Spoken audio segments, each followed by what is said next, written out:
Espada, escudo, luz que ilumina el camino oscuro, tesoro, pergaminos, escritos que revelan secretos al mundo. Es la divinidad impresa con valor en simples hojas de papel. Columna espiritual de amor y de verdad, mensajes que el Señor nos envió. La Biblia es regla de fe, la palabra de Dios, la voz del Señor. La Biblia es el libro sagrado que fue inspirado por Dios como prueba de amor.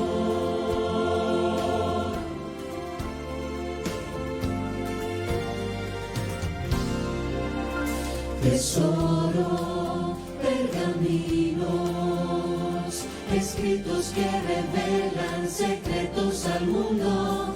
Es la divinidad impresa con valor en simples hojas de papel. Columna espiritual de amor y de verdad, mensajes que el Señor nos envió. La Biblia es regla de fe, la palabra de Dios, la voz del Señor. La Biblia es el libro sagrado que fue inspirado por Dios como prueba de amor. La Biblia es regla de fe, la palabra de Dios, la voz del Señor.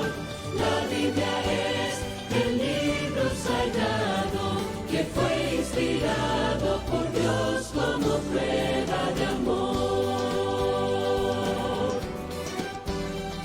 Que fue inspirado por Dios como prueba de amor.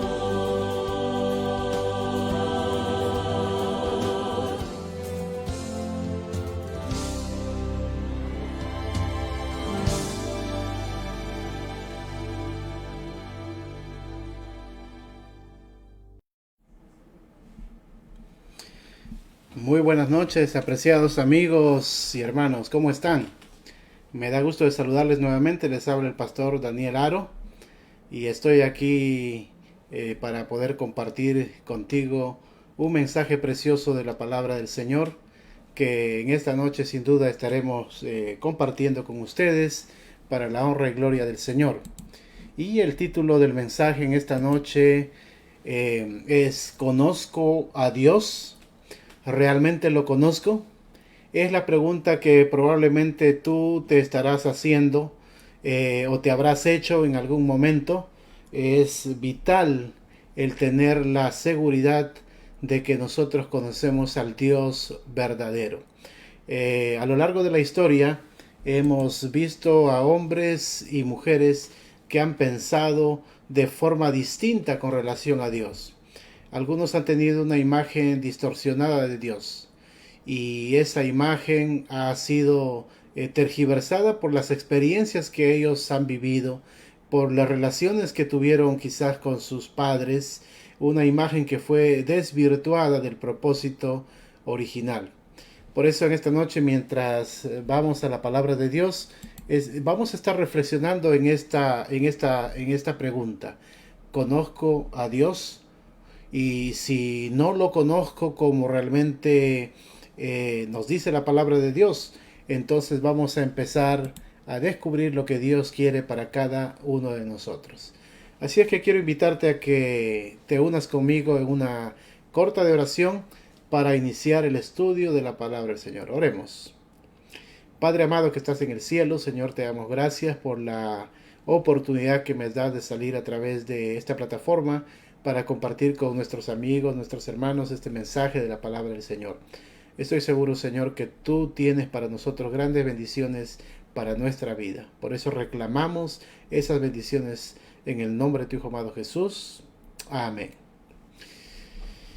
Bueno, bienvenidos a todos. nuevamente al estudio de la palabra de Dios. Como cada miércoles vamos a estar transmitiendo para que cada uno de ustedes puedan también tener la oportunidad de compartir con nosotros un momento de estudio de la palabra del Señor. ¿Conozco a Dios? Realmente nosotros debemos hacernos esta pregunta para poder entender lo que significa Dios en nuestras vidas. El ser humano por naturaleza ha pensado que la sabiduría se encuentra en el conocimiento. Concepto muy alejado realmente de lo que la palabra de Dios tiene para nosotros. Porque sabiduría es algo mucho más complejo que conocimiento. Sabiduría tiene que ver con el manejo del conocimiento, con el uso adecuado de todo aquello que nosotros hemos aprendido a lo largo de nuestra vida. Muchos de nosotros hemos pasado por 12 años de estudio académico en la primaria, en la secundaria, en el high school. Otros hemos estudiado un poquito más en la universidad y otros estudian más y siguen estudiando para poder tener grados académicos más avanzados. Sin embargo, eso no te da sabiduría. Eso no te hace una persona sabia. Sino la sabiduría es algo que proviene de Dios. Y por eso quiero ir a la palabra de Dios y compartir contigo lo que nos dice Proverbios 9:10. Allí nos dice la palabra de Dios: el comienzo de la sabiduría es el temor de Jehová, y el conocimiento del Santísimo es la inteligencia. Así es que tú puedes notar allí que la sabiduría que proviene de Jehová es una sabiduría plena e importante para nuestra vida. El conocimiento del Santísimo es la inteligencia. Así es que si nosotros queremos vivir una vida plena, una vida llena de satisfacción, una vida guiada por el Espíritu de Dios, necesitamos la ayuda divina.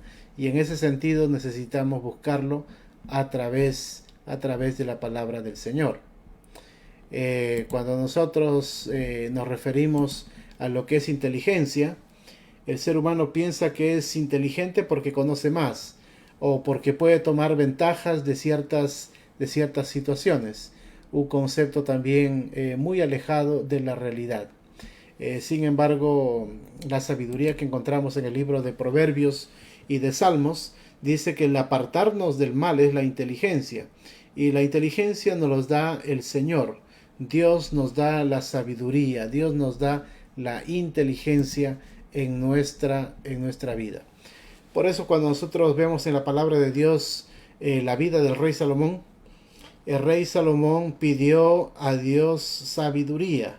No le pidió riqueza, no le pidió poder, estrategia militar, sino le pidió sabiduría. Y su sabiduría generó todo lo demás, porque los conocimientos estaban allí, los consejeros sabios estaban ahí, pero la sabiduría para el juzgar, para administrar, para dirigir, lo hicieron uno de los reinos, el reino del más grande apogeo que tuvo el pueblo de Israel con el rey Salomón. Que naciones extranjeras deseaban ir y ver lo que estaba pasando en Israel. Así es que qué bueno es la sabiduría que proviene de nuestro Dios. Y por eso quiero compartir un pasaje bíblico que se encuentra en Santiago capítulo 1, versículo 5, donde dice allí: si a alguno de vosotros le falta sabiduría, pídala a Dios, quien da a todos con liberalidad, es decir, no hay restricciones, y sin reprochar, ¿no? A veces nosotros damos y reprochamos, ¿verdad? Oh, te doy ahora, pero mira, para la próxima controla tus gastos, ¿no? Pero dice que el Señor no nos da así. Él nos da libremente, nos da sin reprocharnos y nos da sus bendiciones maravillosas a cada uno de nosotros. Así es que yo quiero invitarte a que tú le pidas al Señor la sabiduría para poder conocerlo, para poder entender cómo es Dios, para poder comprender a Dios en su dimensión completa. Sabes que habían hombres y mujeres a lo largo de la historia bíblica que decían que conocían a Dios, pero estaban haciendo cosas equivocadas en su vida, como por ejemplo la vida de Saulo de Tarso, que luego vendría a convertirse en el gran apóstol del cristianismo, el apóstol Pablo. Y Saulo de Tarso era un fariseo, era muy instruido, era miembro del Sanedrín judío, había sido instruido por Gamaliel, uno de los rabinos más prominentes de esa época, así es que era un hombre, un joven, que se proyectaba para ser uno de los líderes religiosos más importantes de Israel. Sin embargo, él creía que conocer a Dios era defender las prácticas del judaísmo. Y durante su vida se preparó para luchar contra todos aquellos que iban en contra de las enseñanzas de la Torá, de la ley. Y por eso cuando los cristianos empezaron a crecer, él decidió perseguirlos y exterminarlos. Y iba a las aldeas, a los pueblos, y los arrancaba de sus casas para poder ser ejecutados. Y así fue cuando él tuvo la experiencia en camino a Damasco y se encontró con el Señor Jesucristo, que se le presentó en el camino. Bueno, ustedes conocen la historia, pero él creía que Dios le estaba dando a él la autoridad para poder matar, para poder destruir a aquellos que tenían la creencia, el pensamiento cristiano. Entonces, de una manera, él estaba quizás siguiendo a Dios, pero también estaba equivocado en la forma como él se estaba acercando a Dios. Ahora, yo quiero invitarte a que tú vayas al Señor pidiendo esa sabiduría de lo alto, ¿no? Por eso el Señor nos invita, ¿no? Si a alguno de vosotros le falta sabiduría, pídala a Dios, quien da a todos con liberalidad y sin reprochar, y le será dada. Qué hermoso, ¿verdad? Muy bien, vamos ahora a pasar a otro pasaje bíblico, pero antes de ello quiero mostrarte esta imagen.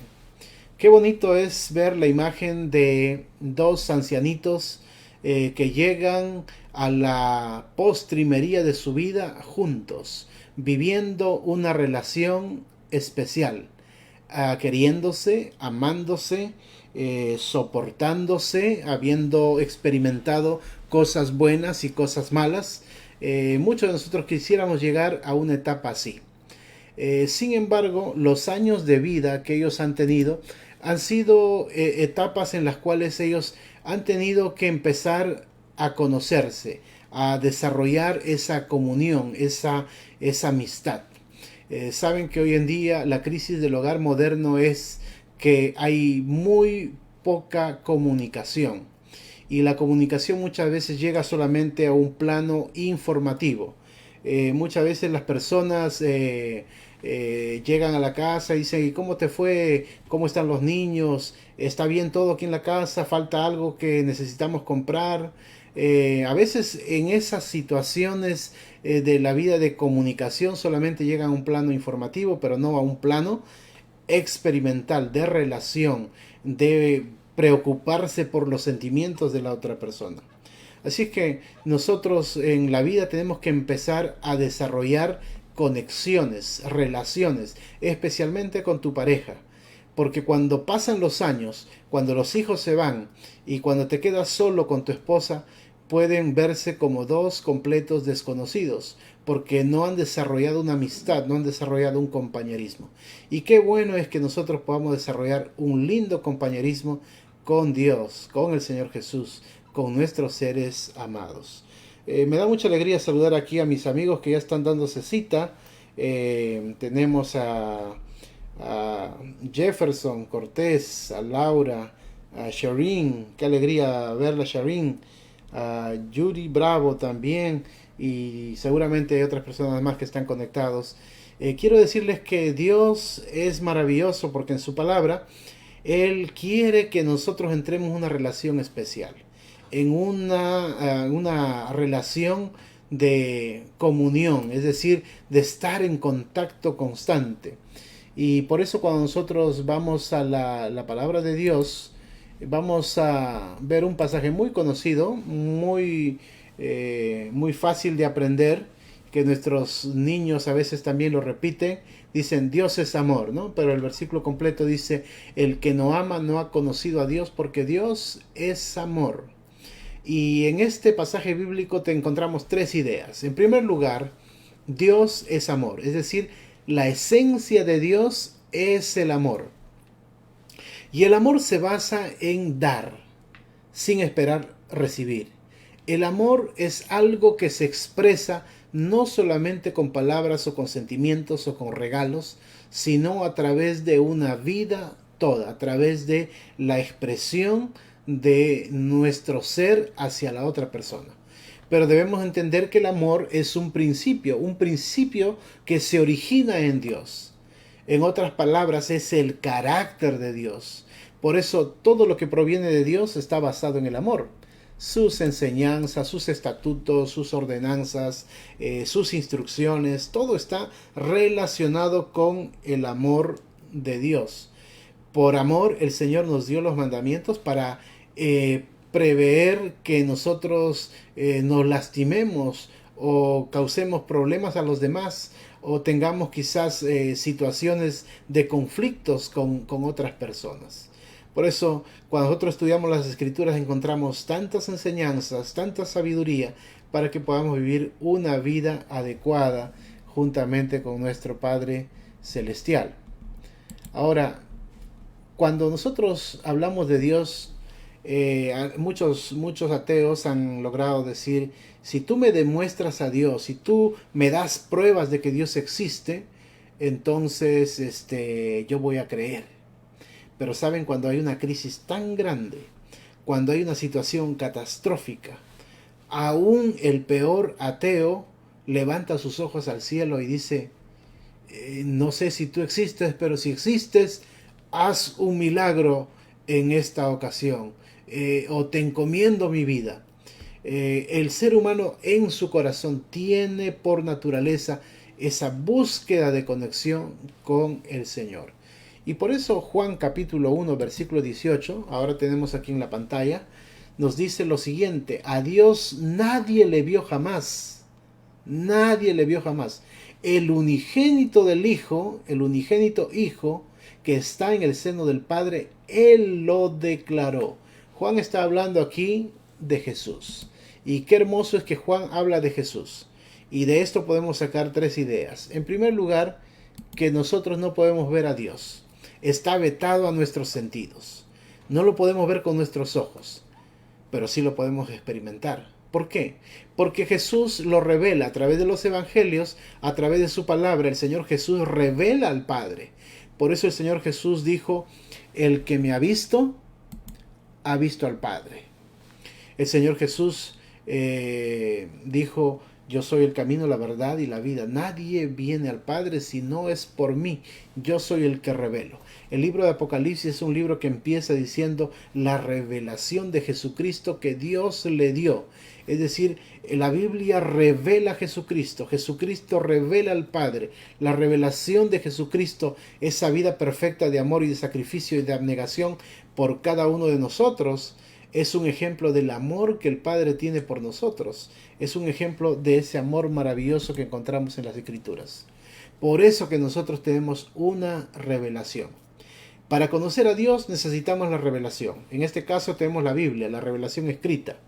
Tenemos los testimonios, los evangelios, que es la revelación de Jesucristo. Inclusive el Apocalipsis. Aunque no lo podemos ver, pero podemos observarlo a través de los ojos de la fe. Cuando estudiamos el libro de Apocalipsis, muchas veces hay personas que dicen, no, me da miedo las bestias, me da miedo el dragón, me da miedo los conflictos, pero no nos damos cuenta de que en la Biblia aparece también el Cordero de Dios. Y el Cordero es el vencedor. Dice, el Cordero los vencerá. Y ese Cordero representa a nuestro Señor Jesucristo. Es decir, Apocalipsis es la revelación del tiempo final, con una grande bendición que nos muestra verdaderamente de que hay un Dios que tiene para cada uno de nosotros un mensaje especial. Y por eso nosotros estamos empezando esta serie que nos va a ayudar a comprender y a entender un poquito más acerca de Dios.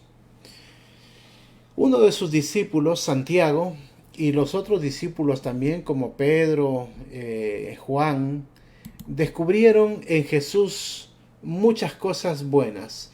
Y ellos dan testimonio de lo que el Señor Jesús hizo. Y en Santiago 1:17 encontramos características importantes que son las características de Dios. Dice el versículo: toda buena dádiva y todo don perfecto proviene de lo alto y desciende del Padre de las luces, en quien no hay cambio ni sombra de variación. En otras palabras, podemos decir que todo lo bueno solamente proviene de Dios. ¿Por qué hay muchas personas que tienen un concepto equivocado de Dios? Es precisamente porque han tenido una experiencia negativa en su vida. Hay muchas personas que han llegado a ser ateos porque no pudieron entender y comprender a Dios. Tuvieron padres abusivos, padres autoritarios, padres crueles, padres que se burlaban de ellos, padres que los ridiculizaban, y muchos de ellos, con excepciones, otros se han podido rehabilitar a los traumas de su vida, pero muchos tienen experiencias negativas con sus padres. Y entonces lo que uno ve directamente más de cerca es lo que le da la imagen de algo desconocido. Y por eso el Señor Jesús dijo: el que ha visto al Hijo ha visto al Padre. Entonces a veces nosotros podemos saber cómo es el carácter del Padre a través del carácter de los hijos. Y por eso la grande responsabilidad de nosotros los padres, de reflejarles a ellos un carácter diferente, una actitud dócil, una actitud de misericordia, una vida que pueda reflejar el carácter de Dios. No somos perfectos, pero en la medida que vamos aprendiendo del Señor, el Señor nos permite que tú y yo podamos mostrarle a ellos lo que es bueno. Y por eso este pasaje bíblico nos dice que solamente lo bueno viene de Dios. En otras palabras, Dios no castiga. Ahora tú dirás: pero ¿por qué le pasa esto a los cristianos? ¿Por qué le pasa esto a las personas? ¿Por qué me estoy contagiando de este COVID-19 y yo traté de cuidarme? ¿Es que Dios me está castigando? Sencillamente no. Lo que sucede es que en este mundo de pecado nosotros estamos como en una batalla entre el bien y el mal. En este mundo de pecado nosotros cosechamos lo que sembramos. Muchas veces no hacemos lo que es correcto y esperamos estar bien, y lógicamente hay una ley de siembra y de cosecha. Si tú siembras algo, vas a cosechar. Yo por un tiempo tuve un gran problema con las sodas, con las gaseosas, pues estaba muy metido en eso, y tuve un problema renal. En cierta ocasión me dolían los riñones, y entonces empecé a tomar conciencia, y poco a poco fui dejando, y prácticamente lo he dejado. Si en alguna ocasión voy a tu casa y tú me invitas, a lo mejor lo acepto o tomo, pero no es mi costumbre el tomar las sodas. A veces uno pues sí se antoja porque son ricas, de que son ricas, pero no son buenas para tu salud. Entonces, si yo no hago las cosas bien y algo me pasa en el futuro, no es que Dios me está castigando, sino que estoy cosechando lo que yo he sembrado, aquello que yo he sencillamente he cultivado, y pues llega el momento de la cosecha o del pago, y entonces recibo mi paga. Otra lección que podemos sacar de este pasaje bíblico es que Dios no puede cambiar. Dice que en Él no hay sombra de variación. ¿Por qué Dios no puede cambiar? Porque Dios es amor y Él va a seguir siendo amor. Nada va a impedir que Dios te siga amando. El amor de Dios se manifiesta en tu vida de muchas formas, de muchas maneras, a través de oportunidades. Y lo que Dios desea es que Él quiere vivir, Él quiere dirigir, Él quiere mostrarte el camino para que tú puedas vivir una vida realmente maravillosa con el Señor. Ahora, hay una cita que me llamó mucho la atención y realmente me hizo reflexionar que tiene que ver con una de las cosas que el ser humano hoy en día practica. Es el problema del orgullo. El ser humano por naturaleza es orgulloso, por naturaleza se resiste a ser a veces menoscabado o menospreciado o ser lastimado. Aflora siempre el orgullo. No puedo yo dejar que alguien me trate de esta manera. Y a veces también va en otra dirección.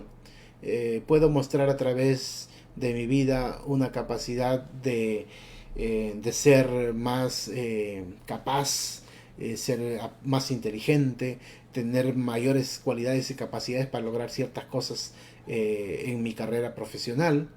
Pero también en el campo religioso podemos llegar a ser tan orgullosos de lo que creemos y de lo que sabemos, y nos podemos poner en un nivel de que, oh, yo tengo la capacidad de poder andar conforme a los caminos del Señor, de ser un hombre perfecto, intachable, así como Job, justo, temeroso de Dios y apartado del mal.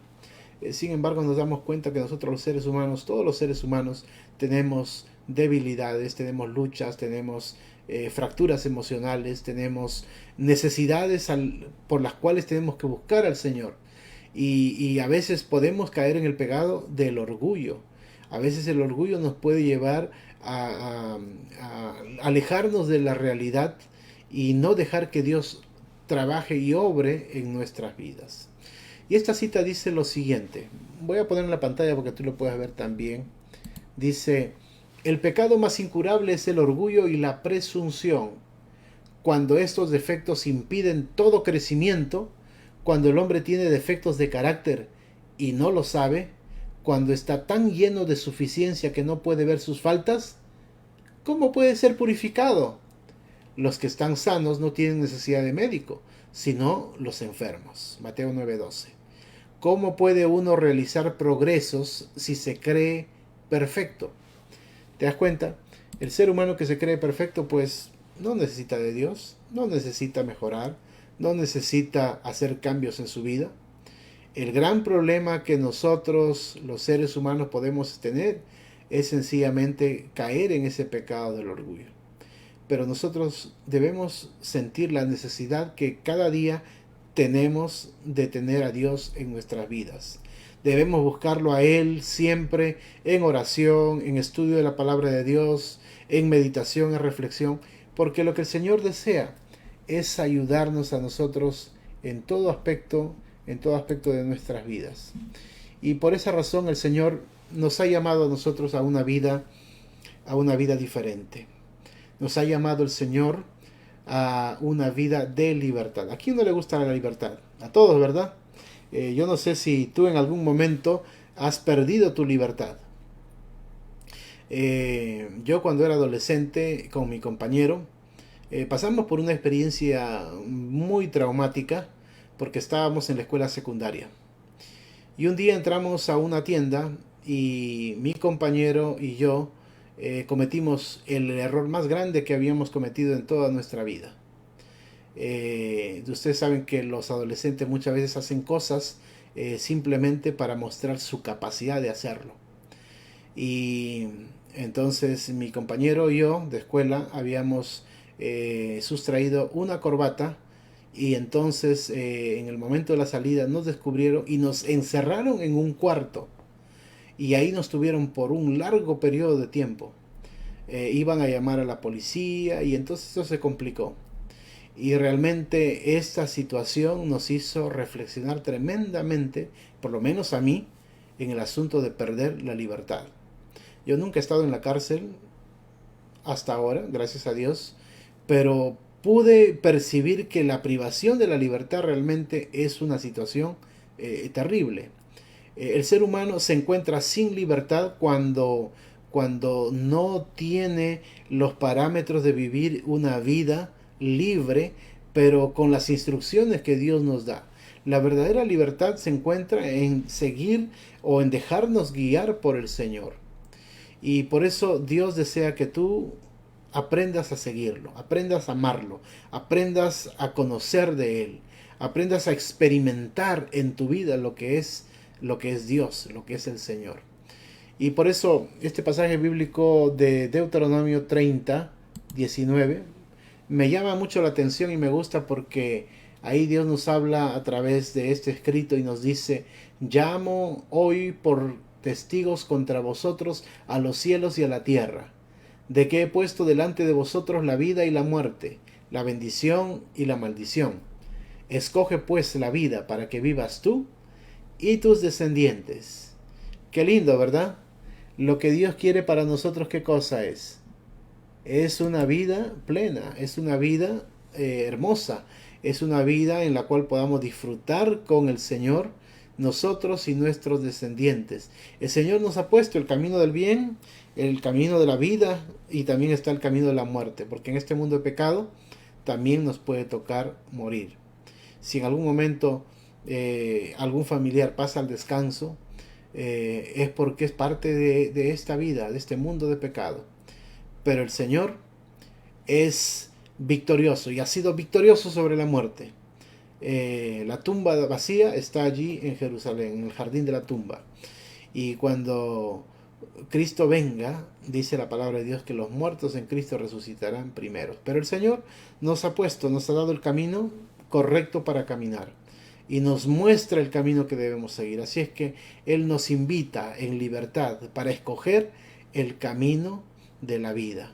Por eso el Señor no te deja en oscuridad. Miren lo que dice la última parte: escoge pues la vida para que vivas tú y tus descendientes.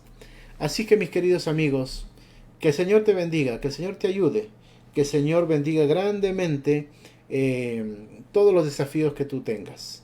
Así es que el Señor te acompañe en el resto de esta noche, y el próximo miércoles estaremos también transmitiendo el mensaje de los estudios de la palabra del Señor, cada noche un tema diferente, para que así podamos ir conociendo más de la palabra del Señor. ¿Está bien?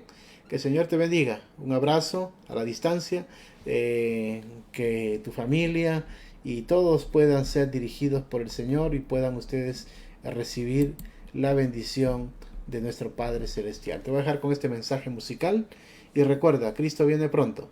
Prepárate. Que el Señor te bendiga. Un abrazo.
Cuerpos transformados serán.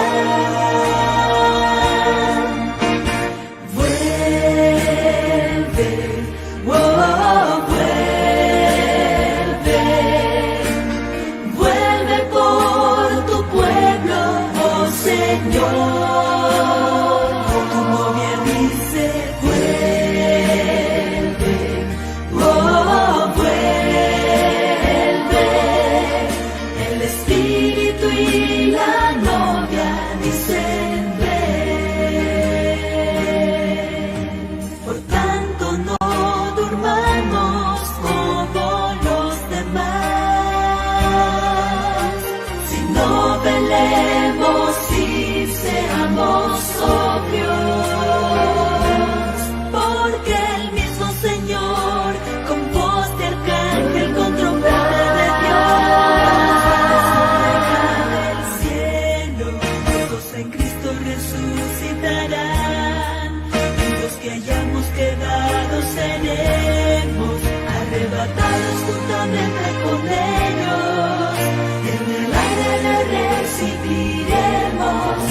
estaremos para siempre.